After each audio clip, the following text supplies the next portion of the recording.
This piece was written by Stephen Banks. He's a very talented saxophone soloist and composer who currently serves as the saxophone and, serves as the saxophone and chamber music faculty and the artist in residence currently at the Cleveland Institute of Music.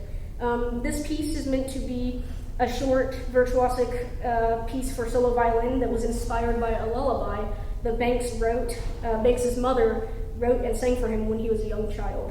It tells the story of a child who's meant to be going to sleep but can't, and is in some sort of a dance with his mother, or their mother, who's trying to calm them down and get them to go to bed, and I'm sure we've all been there.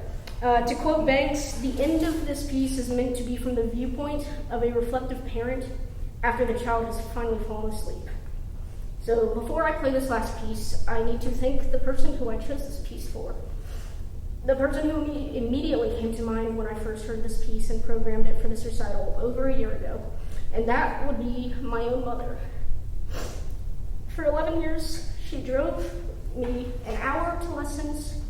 She would sit in lessons, take notes, record. She was learning just as much as I was in those lessons, and then she would drive me an hour back while I rested or napped or cried about a tough rehearsal. For those of you who are teachers or planning on teaching or doing pedagogy or education, you'll know exactly what I mean when I say that she was the definition of the dream parent that you could have for any of your students. She was invested in me, and the thousands of hours that she poured into my violin career and my other interests rival the hours that I myself put into them.